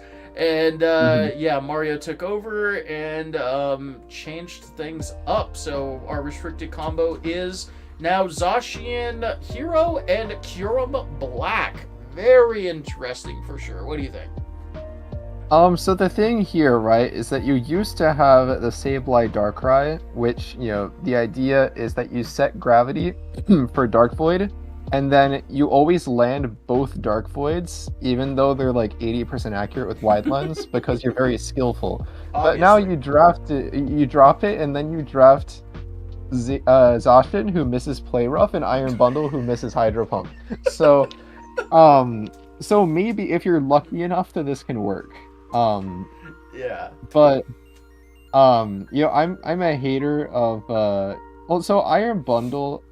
It's grown on me in Paldea deck singles solely because if you run it with Galarian Slowking, then you Chilly Reception into it, and then with Blizzard Freeze Dry alone, you can break through most teams, and then you have like Flip Turn as a pivot option. Basically, the idea with Iron Bundle is that you never want to run a Hydro Pump. Like, there's usually like one matchup where you're forced to run Hydro Pump, but you never want to have to run it. But the issue in VGC is that, like, you kind of have to. Yeah. Like, you run it as like a Icy Wind guy. I mean, you can also miss Icy Wind, of course, which like is a whole another thing. It gets like fast taunt, but realistically, you're bringing the Hydro Pump because like Flip Turn is not nearly as valuable in VGC, and your other options for water moves are Water Pulse and Chilling Water, which are not like actual offensive moves. Yeah. So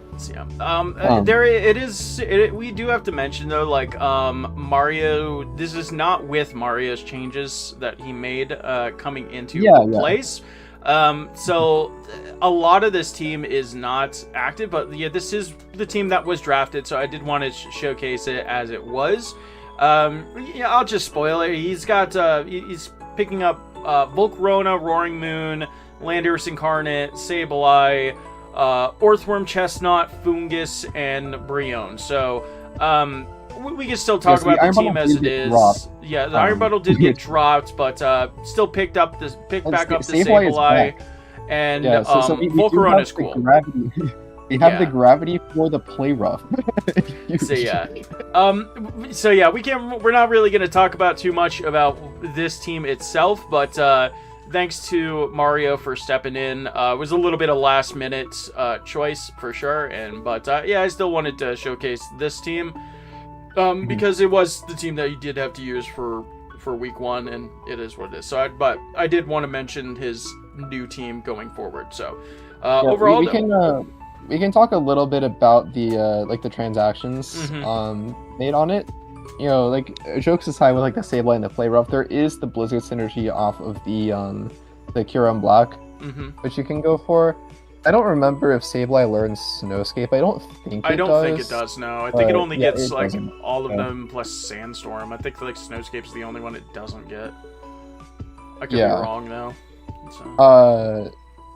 No, it doesn't get Sandstorm. Okay, never mind then. But it gets the other two. Yeah. Okay. Neat. But if you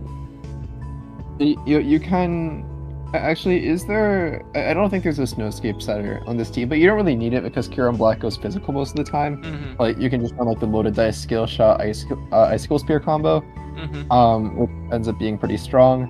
Volcarona I like a lot in VGC draft. It's like it has the potential to go like both offensive or support with Rage Powder plus Struggle Bug. And of course the Flame Body is incredibly cringe. Yes. If you can land it. But we haven't used it in the past. I never land Flame Body and it's still good, so that's just a bonus. For sure. And then of course you do have the Landorus Incarnate, so you have that the Sableye there where you can go for the Prankster Rain Dance to get like the accurate Sandsphere Storm, but you can also go for Prankster Gravity to not only get more accurate Sandsphere Storm, but also ground things so that they're hit by the Sandsphere Storm. So I do think that is a pretty nice combo. Because of course with the Life Orb Sheer Force, the Sandsphere Storm is incredibly powerful. Earthworm is pretty cool. It's like it. Cool. It's a Corviknight, basically.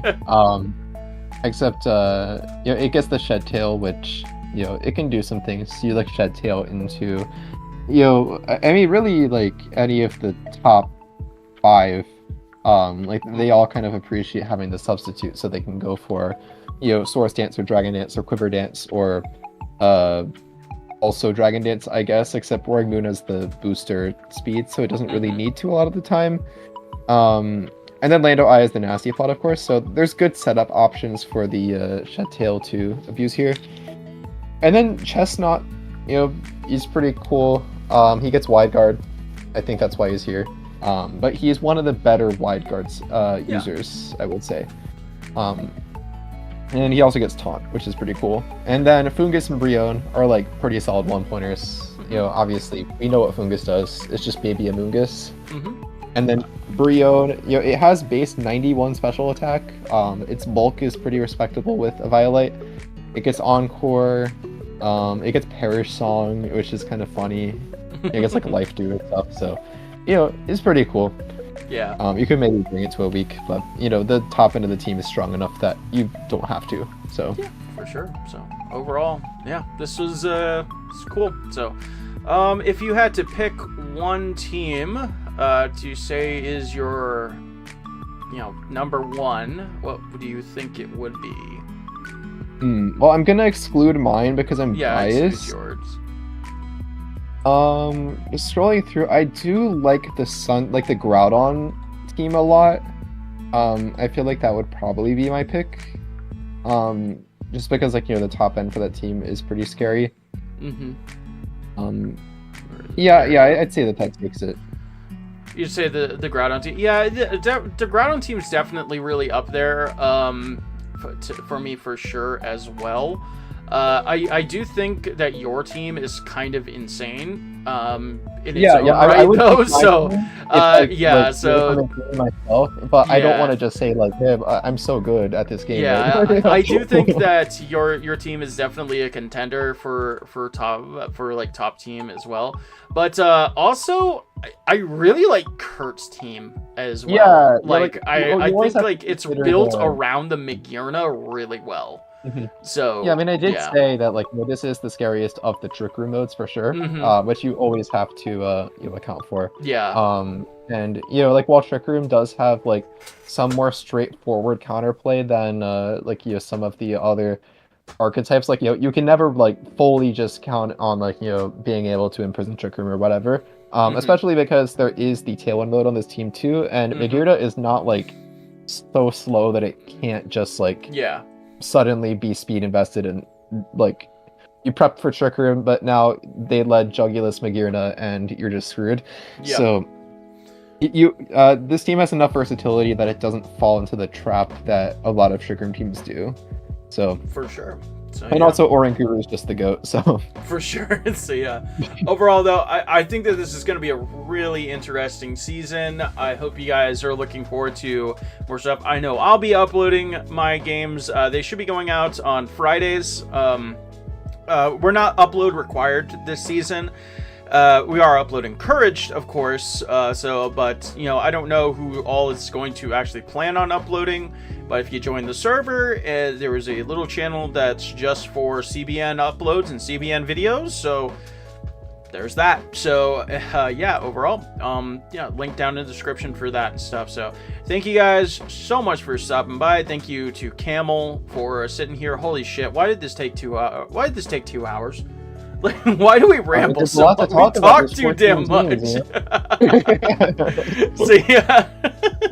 But yeah, it's not like we're just gonna do the drafted. Like, I feel like every draft analysis is either like they say 3 words and then 7 out of 10, or like it goes for 3 hours. And I feel like 2 hours is pretty respectable. So yeah, I think it's just, I don't think we overdid it. But yeah, I think this is pretty fun. So yeah, yeah, best of luck to all of our coaches and stuff like that. Everybody else watching, you're more than welcome to join the server and stuff, and just kind of, you know, chill and hang out and stuff. Do have to put the fan doc together and stuff like that, but that's okay. It just seems like, you know, just, yeah. So anyway, yeah, it should be a fun little final hurrah for Scarlet and Violet before hopefully maybe we move on to Champions eventually. So that should be pretty cool. So yeah, any final words, and Camel? then once we're on to Champions, our draft league will be pay to win finally.